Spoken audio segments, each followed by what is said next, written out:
Okay students, आज हम part second के संग रेडी हैं। आई होप कि आपने इसका पार्ट फर्स्ट देख लिया है। पार्ट सेकंड में हम 0 डिग्री और 90 डिग्री के साइन कॉस टेन कैसे बने होंगे उनकी चर्चा करेंगे। और अगर आपने इससे पहली वीडियो नहीं देखी है तो प्लीज उसको जाकर देखिए फॉर बेटर अंडरस्टैंडिंग। इससे पिछली सारी वीडियोस के लिंक आपको इसी वीडियो के डिस्क्रिप्शन में नीचे मिल जाएंगे। स्टार्ट करते हैं 0 डिग्री की बात। स्टूडेंट्स, आप ऐसे समझिए कि ये जो एंगल थीटा है ये एंगल एक्यूट है, ये 0 डिग्री से बड़ा है और 90 डिग्री से छोटा है। ठीक, अगर मुझे इस एंगल थीटा को बनाना है 0, अब आप बोलोगे ये मैंने ये एरो क्या बना दिया। इस एरो को आप बड़ी क्लासेस में पढ़ोगे टेंस टू के नाम से। क्या पढ़ोगे, मैंने क्या बोला, टेंस टू। पर अभी आपके लिए किसी काम का नहीं है। आप तो केवल ये समझो कि एंगल थीटा जा रहा है 0 डिग्री की तरफ। अगर एंगल 0 डिग्री की तरफ जाएगा तो कैसे जाएगा। देखो बच्चों, एंगल ऐसे बनते हैं। मान लो ये एक रे है, ठीक है। इस रे से अगर मुझे एंगल बनाने हैं तो मैं एंटी क्लॉकवाइज चलूंगा ऊपर तो एंगल बनना शुरू होंगे, ठीक। और अगर मैं इसको वापस गिरा दूंगा इस पे तो एंगल कम होना शुरू हो जाएगा। ये एंगल बढ़ रहा है और ये एंगल कम हो रहा है। तो थीटा को 0 करने के लिए मुझे AC को किसके ऊपर गिराना पड़ेगा, AB के ऊपर। अगर AC गिर पड़ेगा, AB के ऊपर गिर पड़ेगा तो मेरा मतलब है ये एंगल कम हो जाएगा। देखो जैसे जैसे मैं AC को ट्रेंड मानी ले जाऊंगा किसकी तरफ, AB की तरफ। देखो ना बच्चों, AC को ले जाऊंगा AB की तरफ तो ये एंगल जाएगा 0 की तरफ। और आप देख लो जैसे जैसे AC AB की तरफ जाएगा एंगल 0 की तरफ जाएगा, वैसे वैसे ये CB क्या हो जाएगा या BC क्या हो जाएगा, इसकी लेंथ 0 हो जाएगी। आप देखो, आप ध्यान से देखो। मान लो मैं पहले इसको यहां लेके आया C डैश पे, तो जो नया एंगल बना, चलो किसी और कलर से एंगल बना देते हैं। ये जो नया एंगल बना, मान लो ये θ1 है, तो ये θ1 इस थीटा से छोटा होगा। मान लीजिए मैं इसको और नीचे लेके आया C से C1, मान लो मैं इसको और नीचे लेके आया C डबल डैश पे ले आया, है ना। तो अब ये एंगल और कम हो जाएगा θ2, तो θ2 θ1 से भी कम है और θ1 थीटा से भी कम है। मेरा कहने का मतलब ये एंगल लगातार कम होता जा रहा है और एक टाइम वो आएगा जब ये एंगल इससे खत्म हो जाएगा, AC AB के ऊपर गिर पड़ेगा। यानी कि अगर मैं इसको इन शॉर्ट लिखना चाहूं तो जब एंगल थीटा 0 डिग्री हुआ होगा तो ये एंगल खत्म हो गया होगा, तो AC किसके बराबर हो गया होगा, AC हो गया होगा AB के बराबर। ये इसके ऊपर गिर पड़ा, AC हो गया AB के बराबर और ये लंबाई तो खत्म हो गई और उस समय BC हो चुका होगा 0। इसी इंफॉर्मेशन को यूज कर कर हम सारे के सारे ट्रिग्नोमेट्रिक रेशियो निकालेंगे। जैसे हम एक एक करके देखते हैं। आप ये देखिए, एंगल A का साइन क्या होता था, साइन होता था perpendicular upon hypotenuse, perpendicular BC upon hypotenuse AC। ये सारे एंगल के लिए था। अब आप वो हाइपोथेटिकल कंडीशन सोचो, जब एंगल A हो गया 0, जब एंगल A 0 हो गया तो AC तो हो गया AB के बराबर, ठीक है। और BC कैसा हो गया, ये BC तो खत्म हो गया, तो BC लिखा हुआ है न्यूमरेटर में। प्यारे बच्चों, न्यूमरेटर में लिखा है BC और 0 अपॉन समथिंग इज 0। यानी कि आप ऐसे देखो कि ये जो साइन A है इसका एंगल 0 हो गया है। एंगल, अगर एंगल A 0 हुआ है तो एंगल A के साइन की वैल्यू क्या आई है बच्चों, 0 आई है। तो ये पहली वैल्यू हमारे पास आ चुकी है साइन A की। नोट कीजिए इसको। अब स्टूडेंट देख लेते हैं एंगल A का कॉस। एंगल ए का कॉस देखते हैं। कॉस क्या था? बेस अपॉन हाइपोटेनस, है ना, base upon hypotenuse. Student base क्या है? ए बी, और हाइपोटेनस क्या है? ए सी। अच्छा, अब ये एंगल तो जीरो हो गया। अगर ये एंगल जीरो हो गया तो आप देखो ए बी किसके बराबर हो गया? ए सी के बराबर। तो मैं क्या लिख दूं ए बी को? ए सी। आप ए बी को लिखो ए सी, और ये कैंसिल आउट होके हो गया 1। इस तरीके से मालूम पड़ता है कि cos A की वैल्यू 1 होती है एंगल 0 पर। अब आप निकालिए tan A। tan क्या है? Perpendicular upon base. परपेंडिकुलर है BC अपॉन बेस है AB। परपेंडिकुलर अपॉन बेस, ठीक है। अब आप फिर से इस पर आ जाओ, एंगल ए तो जीरो करना है, BC क्या हो गया है? जीरो। बच्चों BC क्या हो चुका है? जीरो। सब कुछ एंगल जीरो को लेकर यहां लिखा हुआ है। BC हो चुका है जीरो। अब AB चाहे कितना भी बड़ा क्यों ना हो, zero upon something is zero. और जैसे ही हमें ये 3 मालूम पड़ जाते हैं, बाकी के 3 हम अपने आप लिख देते हैं। कोसेक किसका रेसिप्रोकल होता है? साइन का। साइन क्या है? जीरो। अरे भाई जीरो का मतलब जीरो अपॉन 1, इसका उल्टा 1 अपॉन जीरो, और 1 अपॉन जीरो क्या होता है स्टूडेंट्स? Not defined. हमें जीरो से डिवाइड करना नहीं आता, तो 1 अपॉन जीरो को हम क्या लिख देने वाले हैं? Not defined. सेक देखिए, सेक है कॉस का रेसिप्रोकल। 1 का मतलब 1 अपॉन 1, इसका रेसिप्रोकल हुआ 1, ठीक, मतलब 1 का उल्टा 1 आई मीन टू से। और कॉट 10 का उल्टा, ये भी बच्चों 0 अपॉन 1 हुआ। 0 अपॉन 1 का रेसिप्रोकल 1 अपॉन 0, वो तो कुछ होता ही नहीं है, आई मीन टू से वो डिफाइंड नहीं होता, तो this is not defined. I hope आपको ये बात समझ में आई होगी। बच्चों बिल्कुल ऐसा हो सकता है, बच्चे सोच रहे हो सर इसको निकालने की सीखने की जरूरत क्या है, इसको तो हम वैसे ही रट सकते हैं। बहुत सारी वीडियोस हमने देखी हैं जिनमें उनको रटा दिया जाता है, तो आप इनको क्यों निकलवाना सिखा रहे हो? बच्चों आपका टारगेट केवल 10th नहीं हो सकता, आपका टारगेट एक दिन इंजीनियर बनना भी हो सकता है, आपका टारगेट मैथ्स में बहुत आगे बढ़ना भी हो सकता है। कोई भी कंपटीशन तब तक क्वालिफाई नहीं होगा जब तक आपको बेसिक नहीं पता होगा। तो मैं बिल्कुल बोलूँगा एक अच्छा बच्चा वह होगा जो इस बेसिक को भी सीखेगा। टेबल कैसे याद करते हैं वो हम भी सीख लेंगे, लेकिन कठिन काम को कभी छोड़ा नहीं करते, आप भी इसको कीजिए। अब हम बात करेंगे बच्चों 90 डिग्री की। आई होप 0 डिग्री आपने सीख लिया। देखो 90 डिग्री में भी क्या करना होगा, आप ट्राइंगल ए बी सी लो, और ये एंगल मान लीजिए है थीटा, ये एंगल है 90 डिग्री। इस बार हमें इस एंगल को 90 बनाना है, तो हमें थीटा को क्या बनाना है? 90 टेंस टू, तो हम थीटा को धीरे धीरे ले जाएंगे 90 की तरफ।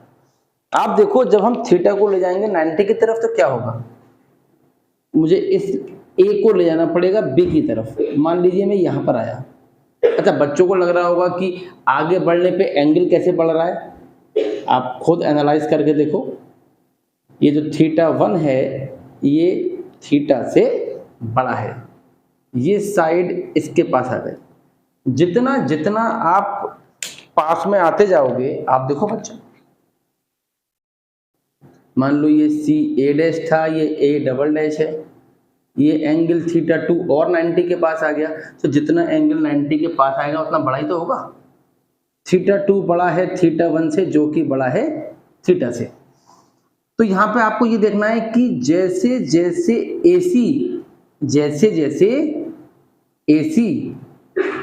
जाएगा BC की तरफ, पिछली बार तो ये गिर पड़ा था इसके ऊपर, इस बार ये गिरेगा इसके ऊपर। तो जैसे जैसे AC जाएगा BC की तरफ, वैसे वैसे ये जो AB है ये तो खत्म हो जाएगा ना, AB तो खत्म हो जाएगा, AB जाएगा 0 की तरफ। इस बात को लिख देते हैं कि अगर मैं थीटा को कर दूं 90 डिग्री, अगर मैं इस एंगल को कर दूं 90 डिग्री, तो क्या होगा, AC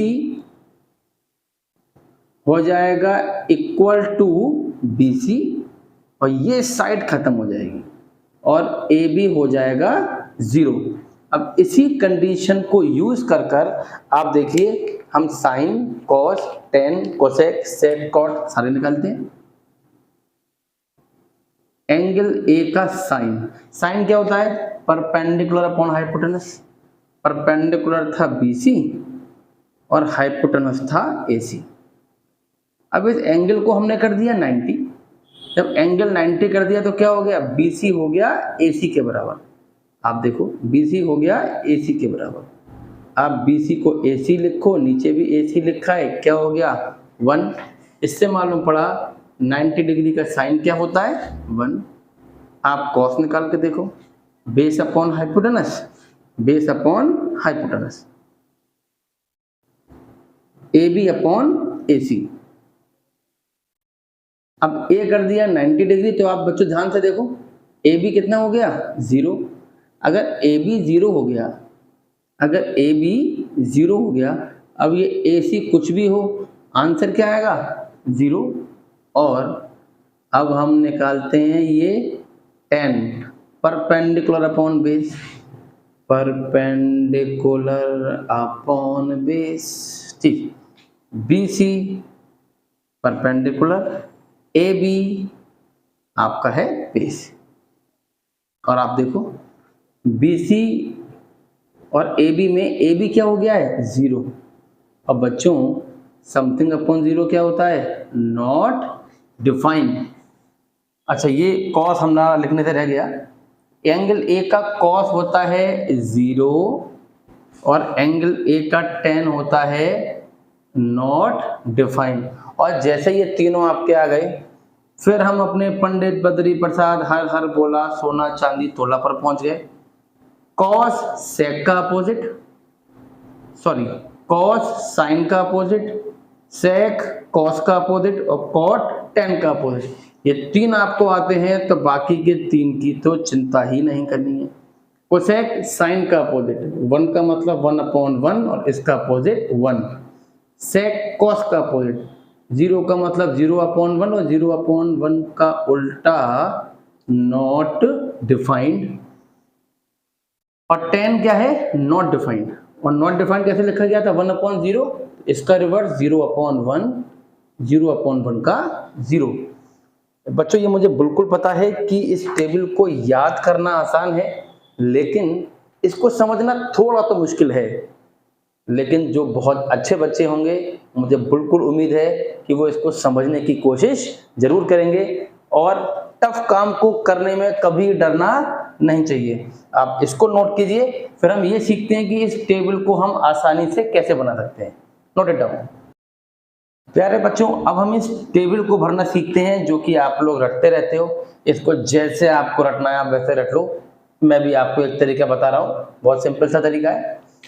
देखो बच्चों, इन तीन की तो चिंता करनी ही नहीं है। क्यों नहीं करनी है चिंता? क्योंकि कोसेक किसका रेसिप्रोकल है? साइन का, सेक कॉस का और कॉट टेन का। ऊपर के तीन आते होंगे तो ये तो आ ही जाएगा। ओके, इसके बाद इसकी चिंता भी नहीं करनी है। अरे भाई इसकी चिंता क्यों नहीं करनी है? ये है साइन अपॉन कॉस। अगर साइन और कॉस दोनों पता हो तो उन वैल्यू को डिवाइड करो तो क्या आ जाएगा? 10 आ जाएगा। यानी कि ये 2 रह गए। अच्छा, इस 2 में इसकी भी चिंता नहीं करनी है। इसकी चिंता क्यों नहीं करनी है? क्योंकि ये साइन का रिवर्स ऑर्डर होता है। इसका क्या मतलब हुआ? अभी सीखने वाले हैं। यानी कि अगर आपको केवल साइन की वैल्यूज याद हैं, केवल साइन की वैल्यूज, तो प्यारे बच्चों इस पूरी टेबल में कोई खास बात नहीं है। लेकिन इस टेबल को समझाते समझाते मैं आपको कुछ एक ऑब्जेक्टिव क्वेश्चंस बताऊंगा जिन पर आपको सुपर फोकस करना है। आप बच्चों यहाँ देखो, मैं कुछ आपको बताना चाह रहा हूँ, आप ध्यान देना। 0 degree, 30 degree, 45 degree, 60 degree, 90 degree, ये मैं क्या बना रहा हूं आपको अभी समझ में आ जाएगा। Cos sine. बच्चों टेबल अभी हमने पूरी की थी, इसको लिखते हैं जरा। आप एक बात देखना, साइन में 0 से लेकर 90 तक हर वैल्यू पहले के मुकाबले बड़ी होती है। मतलब 30 की वैल्यू 0 से बड़ी, 45 की वैल्यू 30 से बड़ी, और 60 की वैल्यू 45 से बड़ी और 90 की वैल्यू 60 से बड़ी। देखो ये इंक्रीजिंग है, ऊपर जा रहा है ना ग्राफ, तो आप देखो, आप खाली इसको याद कर लो केवल साइन को, और याद रखना ये इंक्रीजिंग ऑर्डर है, 0, 1/2, 1/√2, √3/2, 1। आप कैलकुलेटर से इसको सिंप्लीफाई करके देख लीजिए, ये सारी वैल्यूज छोटी बड़ी बड़ी बड़ी और बड़ी लिखोगे। ठीक, अब आप बच्चों बहुत ध्यान देना एक बात पर कि ये जो मैंने लिख दिया, ठीक है, ये कैसा ऑर्डर है, ये इंक्रीजिंग ऑर्डर है ना, इंक्रीजिंग ऑर्डर। आपकी बुक में एक क्वेश्चन होगा जिसमें लिखा होगा क्या साइन का एंगल इंक्रीजिंग ऑर्डर में होता है, सॉरी एंगल नहीं, वैल्यूज, क्या एंगल पर साइन की वैल्यूज इंक्रीजिंग ऑर्डर में होती हैं? ट्रू फॉल्स में लिखा हुआ होगा ट्रू, आपके टीचर्स ने बताया होगा ट्रू, तो मैं ये नहीं कह रहा हूं वो फॉल्स है, लेकिन वो केवल क्लास 10th तक ट्रू है बच्चों। 91 डिग्री की वैल्यू 90 डिग्री से कम होती है, लेकिन उसके लिए आपको क्लास 11th में आना है, वेट करना पड़ेगा। 10 तक के लिए ये वाली बात सही है कि 0 से 90 तक साइन की वैल्यू लगातार बढ़ती है। अच्छा, हमें कॉस लिखना है, बहुत आसान काम है। कॉस की वैल्यू लगातार कम होती है, साइन की वैल्यू बढ़ेगी और कॉस की वैल्यू कम होगी, और लिखी कैसे जाएगी, इसी का रिवर्स ऑर्डर। ये शुरू से एंड है तो ये एंड से शुरू, लास्ट वाला पहले 1, दिस इज √3/2, 1/√2, 1/2, 0। और आप देख लो एक बात बच्चों, यहां पर टेबल को याद करते करते इस पे ऑब्जेक्टिव क्वेश्चन सीख लो। 0 से 90 तक 45 डिग्री वो इकलौता एंगल है जिसपे साइन और कॉस टकरा गए, यानी कि दोनों कैसे हो गए, बराबर हो गए। तो 0 से 90 के बीच में 45 डिग्री आता है जिसपे जितनी वैल्यू साइन की होती है उतनी वैल्यू कॉस की होती है। तो क्या इसमें कुछ और भी ऑब्जेक्टिव है? बिल्कुल ऑब्जेक्टिव क्वेश्चन है। देखो बच्चों यहां देखो, जब थीटा होगा 45 डिग्री उस समय साइन ए और कॉस ए बराबर होंगे जैसे कि हैं। और आप देखो अगर एंगल 45 डिग्री से कम है, एंगल 45 डिग्री से कम है, तो हरा वाला ऊपर है नीला वाला नीचे, हरा वाला कॉस का नीला वाला साइन का। तो 45 से छोटे एंगल पर कॉस की वैल्यू बड़ी होती है साइन की वैल्यू से, और जब एंगल 45 से बड़ा है तो नीला वाला ऊपर है और हरा वाला नीचे है। नीला वाले से मतलब मेरा साइन है, हरे वाले से मेरा मतलब कॉस है। कॉस की वैल्यू छोटी होती है साइन से। ये बहुत जबरदस्त शॉर्टकट्स हैं बच्चों, इनको बिल्कुल आप रट नहीं सकते। आप इस ग्राफ को याद रखिए, साइन बढ़ता है कॉस घटता है। अब इस टेबल को पूरा करने में केवल 1 मिनट लगेगा, कोई खास काम नहीं है, आप देखते जाइए। 10 क्या होता है, साइन अपॉन कॉस, 0/1 0, 1/2 अपॉन √3/2, 2 से 2 कैंसिल, 1/√3, 1/√2 अपॉन 1/√2 1, √3/2 अपॉन 1/2, 2 से 2 cancel, √3, 1/0 is not defined. Cosec sine का रिवर्स, 0/1 का reverse not defined, I mean to say reciprocal, 1/2 का रेसिप्रोकल 2, 1/√2 का √2, दिस इज 2/√3, 1 का रेसिप्रोकल 1। ठीक, अब आप देख लीजिए, बाकी देख लीजिए। और सेक 1 का रेसिप्रोकल 1, कॉस किसका रेसिप्रोकल है, सेक का, और सेक किसका रेसिप्रोकल है, कॉस का। 1 का रेसिप्रोकल 1, √3/2 का रेसिप्रोकल 2/√3, 1/√2 का √2/1, 1/2 का 2/1, एंड दिस इज 0/1 का 1/0, and 1/0 is not defined. And finally cot A 10 का, कॉट 10 का 0/1 का 1/0 नॉट डिफाइंड, 1/√3 का √3/1, 1 लिखो मत लिखो, 1/1 का 1/1, √3/1 का 1/√3, ये जो नॉट डिफाइंड था वो 1/0 से आया था, तो रेसिप्रोकल क्या हो गया 0। साइन लिखिए, कॉस रिवर्स ऑर्डर में लिखिए, टेन इन दोनों को डिवाइड कीजिए, कोसेक साइन का उल्टा, सेक कॉस का उल्टा और कॉट टेन का उल्टा। आप इसको नोट कीजिए। Look at some examples. Value आपको याद है, कितनी भी आप ट्रिक सीख लो पर पेपर में ऐसा नहीं हो सकता कि आप जाके पहले ये टेबल बनाओ। जैसे आपको अपने दोस्तों के नाम याद रहते हैं, इन्हें अपना दोस्त बनाइए और इस टेबल को याद कीजिए, कम से कम साइन कॉस टेन। आप, मैं लिखता जाऊंगा, आप टेबल देखते जाइए। Sine 30 1/2, cos 60 1/2, cos 30 √3/2, sine 60 √3/2, 1/2 into 1/2 1/4, this is equals to √3 into √3 3, 2/2 into 2 4, this is 4/4 and equals to 1. Just put the values and get the answer. Note कीजिए। Look at the next question. Cos square 30 degree minus sine square 30 degree. अच्छा student, ये square क्या है मैं आपको बताता हूँ। जैसे लिखा हुआ है cos स्क्वायर या कोई भी पावर है, इसका मतलब होता है ये पूरा लिखो और इसकी होल पावर, पूरे की पावर 2 या एंगल से पहले और बीच में ऊपर को ऐसे लिख देते हैं 2। यानी कि अगर लिखा होता cos क्यू तो उसका मतलब क्या होता cos थीटा का होल क्यू। ठीक है, इसकी वैल्यू देखते हैं। तो पहले जरा इसको ऐसे लिख लेते हैं, cos 30 degree whole square minus sine 30 degree whole square, cos 30 √3/2 whole square, sine 30 1/2 whole square, this is 3/4 minus 1/4, 2/4, 1/2. Note it down. Look at the next question. Just put the values. Sin 30 1/2, cosec 30 2, cos 60 1/2, sec 60 2, tan 45 1, cot 45 1. This is 1 plus 1 plus 1 is equals to 3।